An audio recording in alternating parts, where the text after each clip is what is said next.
These are the biggest amount of shrimp I've ever seen. These are about, see, what would you say, about 2.5 inches? Yeah, probably 2. Like, there's my finger. Yeah, that's Go time.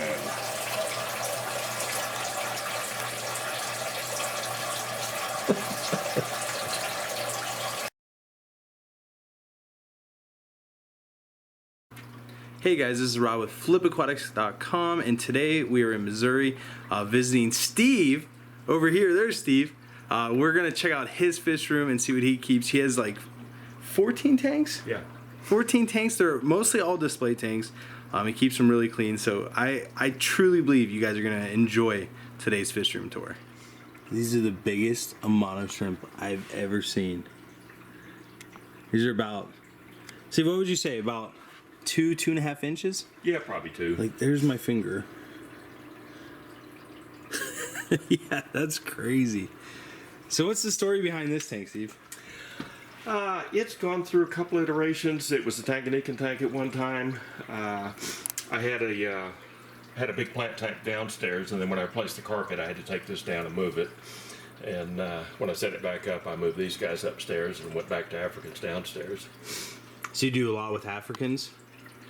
Yeah, that Tanganyikan is kind of my Your specialty. my specialty, I guess. Although I've broadened out quite a bit since then. Yeah, this is awesome. Yeah, plants. I love a good planted tank. This is what, a 125? 135. Oceanic? Yeah, Oceanic. They don't make them anymore. It's a shame. I prefer the 35 over the 25. Look at this. That's some thick glass. Oh yeah. Is there a center brace on these ones or no? Yeah, no, they've got that glass center brace. A lot of people don't like that, but they're held for stout. Oh yeah. Yeah, this is beautiful. And how long did you say this was up and running for? As the planted tank? This, Let me come over here. probably 5 years. 5 years. And do you do a lot of maintenance to it? Not that much. Clean filters and do water changes. Wow. What's that solo tetra in there? The odd one. He was a contaminant. He came in with the cardinal tetras, and when they came in, they were small, and I was afraid the Congo tetras might eat them, so I left the cardinals in quarantine for probably 6 months to put some size on them. Yeah. And I saw that other odd tetra in there. He came in with all the cardinals, and somehow when I transferred him in here, I didn't see him, and so now he's in there. So Oh my god. he thinks he's a cardinal. Yeah, he doesn't know any better. So do you have to do a lot of maintenance as far as keeping the algae down or anything like that? Or is it pretty The self-sufficient? planted tanks do pretty good because the plants use up the nutrients, which kind of cuts back on the algae. And I've got that brush algae on that piece of driftwood in the middle. But otherwise, Nowhere else, yeah. no, this tank runs pretty good. And my planted tanks do. The non-planted tanks, I have to fight algae sometimes. And I like a lot of light. And they're good about, picking up little odd ends around there. You said these are about 4 years old. Some of them are. Some of them I got some at a shop in Milwaukee maybe 2 years ago that were good size already, but some of these I'm sure I've had 4 or 5 years. That's crazy. Now, Steve, what were you saying about this tank? This is all Asian-based fish? All Asian, yeah. And you try to keep all your fish or all your tanks biotopes, so... Most of them are pretty well single lake or at least single continent. That's so cool.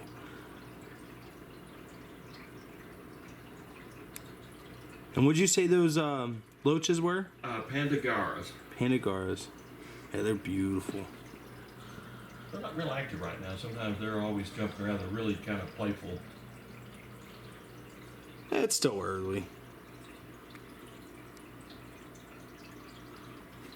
Love it. So, Steve, what do we got here? This is a 180? 180 with Malawi cichlids and Tanganyikan Senathalis. Now, these just the standard yellow labs? Yep. They actually have really good color. I've kept some of the more exotic Malawis, but these are basically just basic fish. But again, it's just a nice, colorful tank, and just a good-looking tank. Oh, for sure. You got your couches around here so you can sit and watch them? Yep. Oh, now we scared them all. Right. Yeah, they get skittish sometimes. They'll come out after a while. Then look, the one little baby's the only one out. That's funny.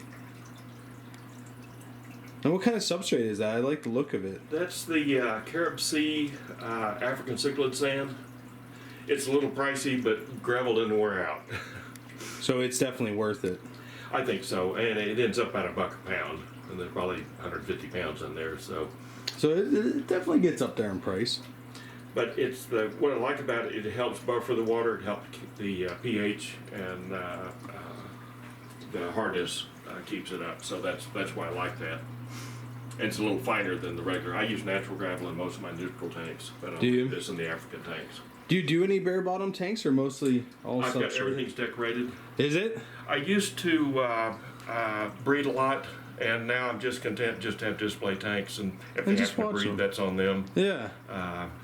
Probably 15 years ago, I had a colony of Frontosa, and I looked around and half the room was filled with Frontosa grow outs, and that's a good problem to have, but I just kind of got tired of it. Yeah. And, you'd much rather have different fish and be able to enjoy them. I just prefer more variety and just.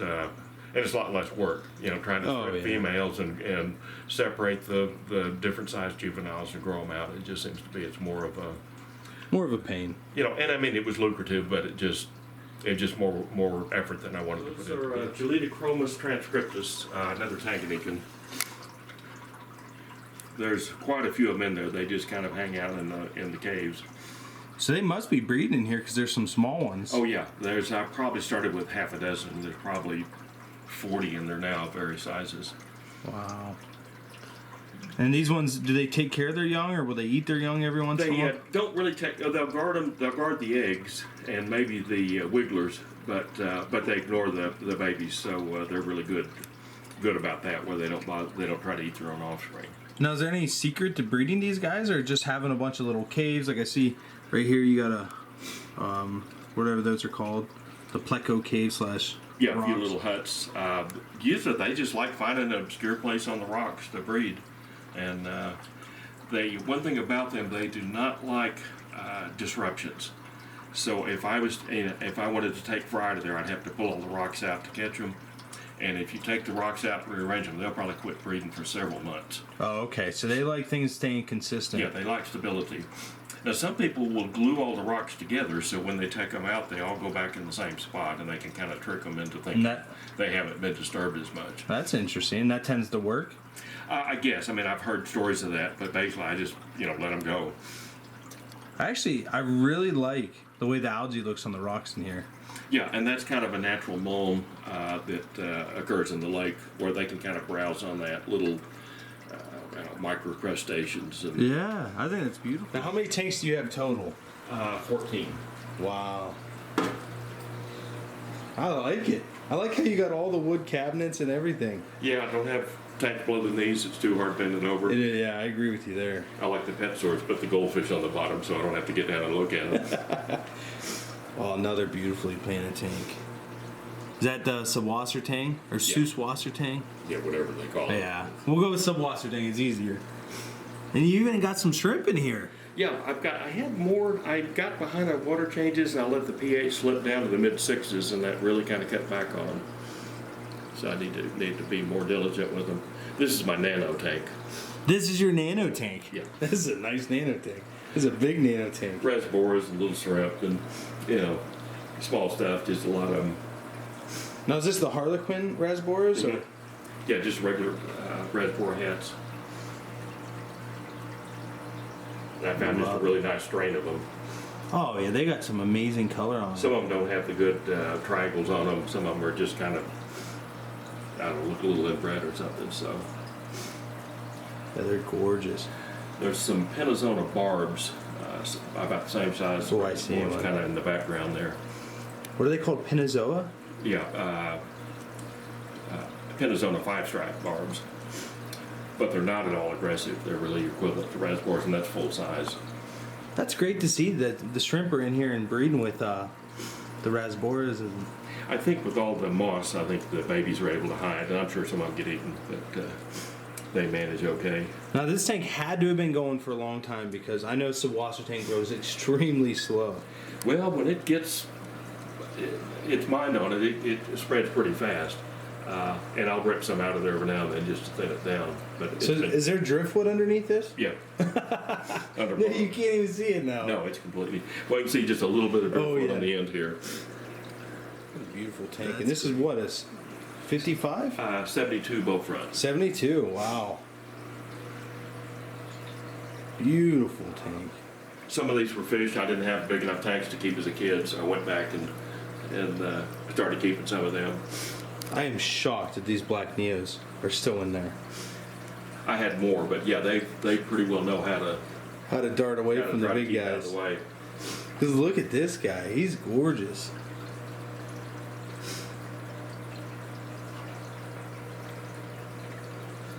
Are these silver dollars or? Yeah, those are red hook silver dollars. I got them at the catfish convention less than 2 years ago. They were, I think, donated from Seacrest, and they were labeled as green silver dollars. And I thought they were going to be those really neat lime green silver dollars that were in the Amazonas magazine, and they turned out to be red hooks. They were golf ball size a year and a half ago. Oh my gosh! So how do you put so much weight on them? They eat everything. They're like, they just eat everything. These guys their faces are beautiful with the blue those specks. are Jurapari. One thing, if I keep the tanks a little bit crowded and there's kind of a feeding frenzy, everyone realizes if we don't eat what's available, we're not going to get to eat. So that they kind of encourage each other to get with it. Wow, huge fish. Now I love this tank. I've always wanted a big shell dweller tank. You can keep them in 10-gallon tanks, but if you give them a bigger tank, they will multiply. I've had that colony going, I bet, 20 years. Holy And I'm smokes. sure I've pulled at least 1,000 fish out of that tank. Are you serious? Yeah. Now, what are they? These are the multifasciatus, Neolamprologus multifasciatus shell dwellers. So these guys just breed like crazy. Oh, yeah. And Aquatics has been here. He said that this looks like you just took a square meter right out of the lake, because they live in shell beds with mulm and algae. So this is very much like this habitat. is beautiful. Yeah, and you never see this. Like, at least out of all the fish rooms I've ever gone to, I've never seen a shell dweller tank look like this. Like, it's cool how they like kind of make their own little caves. Mm-hmm. Well, They there's dig- a lot of shells that are buried. Oh yeah, but they dig up the sand, and it's beautiful looking. Like, you can see a ton of little babies down in there. Mm-hmm. Yeah, they're constantly breeding. And the good thing about them, they don't eat their babies or the neighbors' babies. So in the lake, they live in these really dense colonies. And with all the predators in the lake, something happens, they all run down into the shells and hide. We have a conservation project every year with the club, and we can donate fish to build up money over the year and then give the money to conservation projects. That's awesome. And every year, does your club do a different conservation? Yeah. Mm-hmm. This past year was the Stewart Grant Fund, which was the thing that Stewart started. Well, actually, it became the Stewart Grant Fund after he passed away, and Aquatics now runs that. And we had $2,800 for him. He was just here in February, so we were able to present him with a big check. What do we got amazing? Some more live plants. These are Native American fish, Are they which is really? something I haven't kept natives before. I didn't think I could keep them cool enough, but I pulled the heater out. It's about 70 degrees in there, and they seem to be doing fine. Wow. Are these all ones you collected yourself, or No, I've got. I don't collect. I'm not in good enough physical shape to do that, Yeah. and I've already done my share of falling down. Yeah, you don't need any more of I've that. got a metal plate, one ankle, so Ooh. I collect at fish stores and conventions. These guys, they got like a red stripe going down them. Yeah, those are rainbow shiners. Wow. So I'm assuming people use these to fish with. Yeah, but sometimes they're used for bait, which is unfortunate. It's very unfortunate. Look how gorgeous they Oh, are. yeah, they're great looking, and those are really small. Wow. They'll get up about the size of those with the black stripe when they're full grown. And then the ones with the black stripe are called yellowfin shiners, and they're not colored up at all. They haven't colored up since I got them, but they're supposed to be when they fully color up, they get like a salmon red with yellow fins. Really? And they're just gorgeous, but I haven't been able to provoke them to do that. I actually like them with just the black stripe. Reminds me of the bandit. They look like a res boar, actually. Yeah. Well, if it turns out they're only going to color for 12 minutes every leap year or something, then I may not, I got them to look pretty, and they're not doing a great job of that. Now, what are the chubbier ones? Those are red shiners, and I lost the male. I got 3 females in there. Oh. Mike's trying to find a match for them, either get me another male or find somebody who wants the females, because they're kind of plain looking out. They just look like a minnow. Yeah. The darters are fussy about eating, and they don't like flake food as much. They like frozen and live, but I don't give that to them often enough. So I had more. They're not doing that well in there. Gotcha. What a beautiful fish, though. These guys are gorgeous. Those males have awesome color. Now, what are these guys called? Those are Enantopius species calisa. They haven't been formally described. They're very close to melanogenes, but for now they're just calling the location point calisa. And I got a group of them. The larger ones I put in here so the smaller ones could get established in a different tank. So at some point I may try to move them over to the other tank, but for now they're doing okay in here. So these are the smaller ones? No, these are the larger ones. Oh, okay. And you have another tank of smaller ones? Yeah. And then the same thing with Cyprichromis.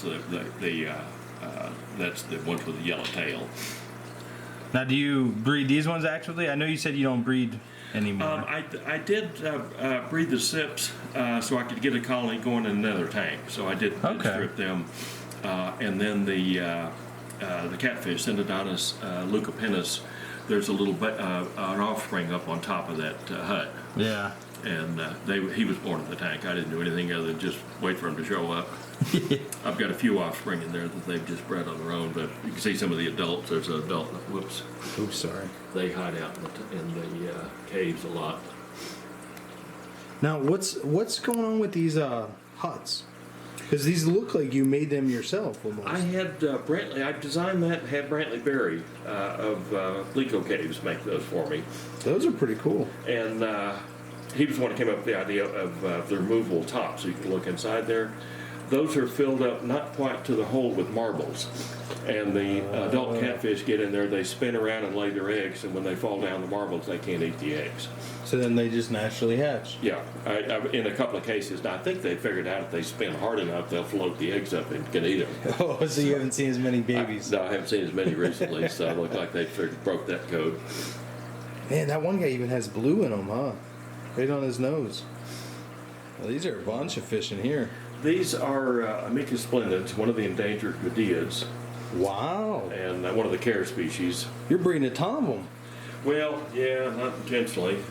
I don't understand how that fish can be endangered. They breed like roaches. They're just, I've taken, I don't know how many out of there, and I cannot make a dent in the colony. Jeez, look at them. Oh, they're ridiculous. They're pretty little fish.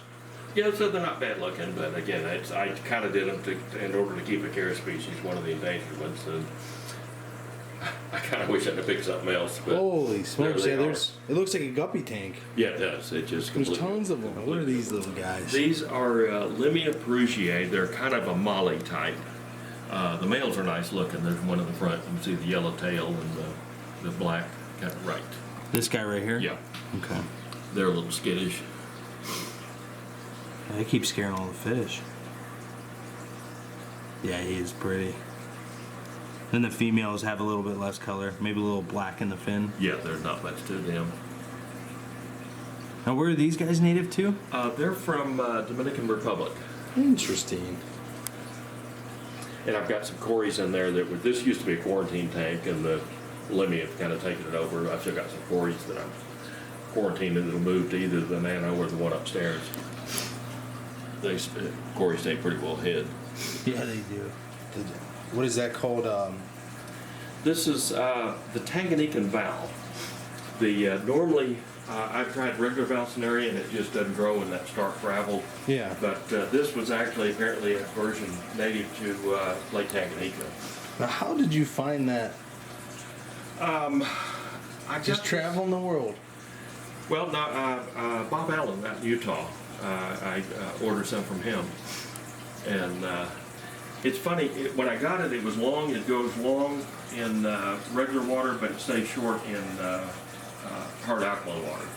I need to thin it out. Here's some of the more calisas, the smaller ones with the yellow yellow lips.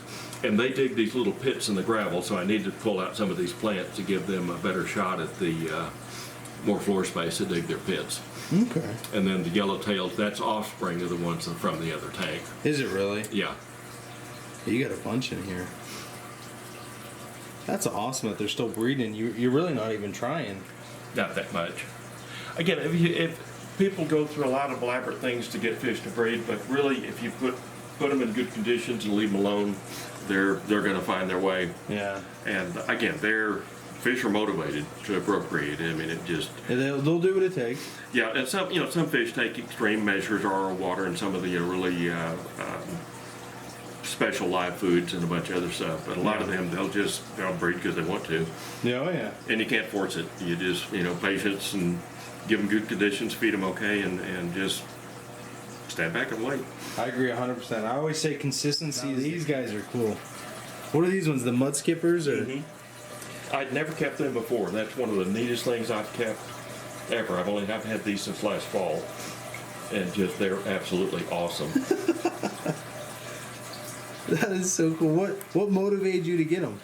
When I was speaking in New Jersey, there was a kid up there after the meeting we were visiting, and he had a group of them, was talking about just how neat they were. And I'd never considered having them. I'd never seen them in a store. Yeah. And then finally, I found them on an online place and was able to mail order them. And I thought, well, I'll give them a shot. I just got another 75 in here. And so I figured out a way to terrace the gravel with the different heights and the different water depths. And it's brackish water. I've never kept brackish tank before, so I had to deal with that. All right, so we're getting ready to feed the Mudskippers some crickets. So Steve says it's supposed to be crazy, so I'm really excited to see it.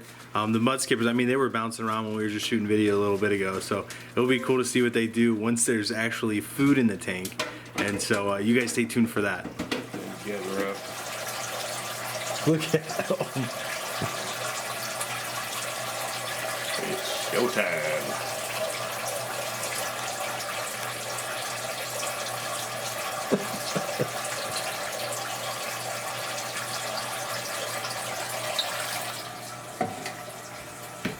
Yeah, they do not mess around. Mm-mm.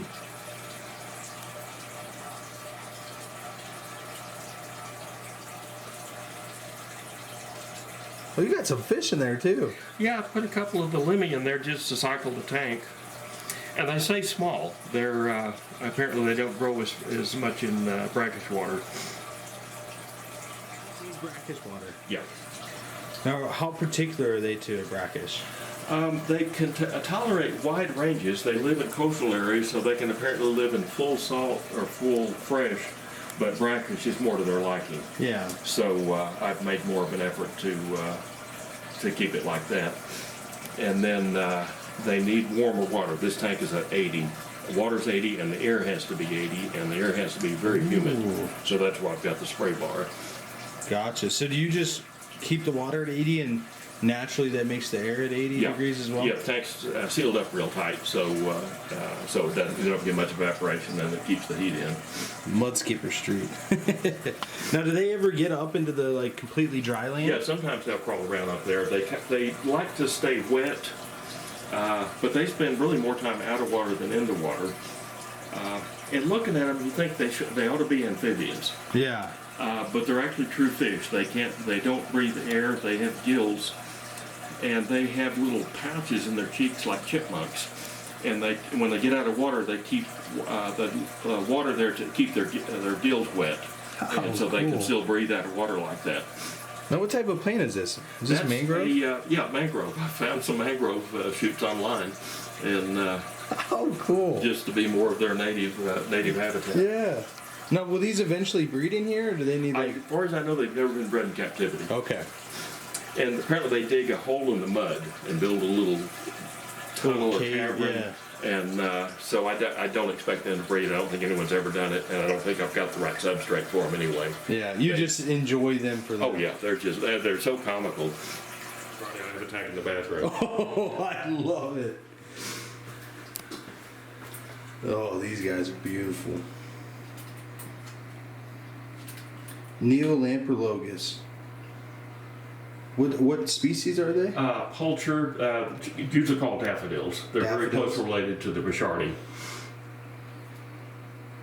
And there's some young ones scattered around in there. Again, just naturally breeding in the tank. Yeah. And these are good parents. They actively protect their fry. But they're just so graceful and, you know. That is awesome. They're big. They're good, what, 4 inches maybe? 3 or 4 inches? Yeah, probably. And I've had the adult for quite a while. I think that's probably next generation. I think these are probably offspring of my original ones. So is the one that has like the hump on the head, like the flower horn almost, is that the dominant male? Yeah, that's usually the dominant male. That's so cool. Well, Steve, you got a lot of awesome tanks. What's going on, Steve? Well, just keeping fish. Just keeping fish. Well, Steve, thank you so much for letting me come by and do a little fish room tour. It was a pleasure seeing your fish room and everything you keep, and hearing a little bit about your journey. And Steve has been going to the ACA convention for the past 23 years, that's a long time. Yep. And so, if you guys go to the ACA, look for Steve. He'll be there this year. This year it's in Texas. Yeah, in Houston, Texas. So make sure to look for him there. Again, Steve, thank you so much. Any closing remarks from you? Actually, you know what? I always ask everyone this, and I forgot to ask you. If you could give one piece of advice to everyone watching, doesn't matter if it's life advice, fish keeping advice, any advice, what would you give them? Keep up with water changes. I didn't always do that, but I believe that's one of the biggest benefits you can give your fish. Do water changes and be patient with them. Sometimes people get fish and they expect them to breed right away, and it takes time for them to get comfortable. Yeah. And some fish will never breed. That's just part of it. So patience, water changes, and enjoy them. So many times people have too many tanks, and they come home, they run around the room, throw food in each tank, and go up and watch TV or something. And it just take time to look at them and enjoy them. Enjoy it. One thing Eric Bodrock emphasizes is take the time to observe your fish and know what's normal behavior, so in case something is not normal, you'll pick it up right away. Yeah, and that's good advice. That is good advice. Eric's been at it a long time, so that's a good way to do it. Yeah. And just if you've got too many fish and you're not taking the time to enjoy them, then you have too many fish. Yeah. Too many tanks. So 14 tanks that are well managed is better than 100 tanks that you're just dropping fish food in and going to watch TV. And some people have as many gallons as me, but they've got 110-gallon tanks, and it's like, it's a lot of small tanks are really more work than big tanks. Oh, that's for sure. 1010s is a lot more work than a single 100. Yeah. And you get the right equipment, and it makes a difference. That's awesome. Well, Steve, again, thank you so much for sharing your fish room with us and opening up your home to us. We got a lot more fish rooms to go see, so it's going to be an epic day. We'll see you guys.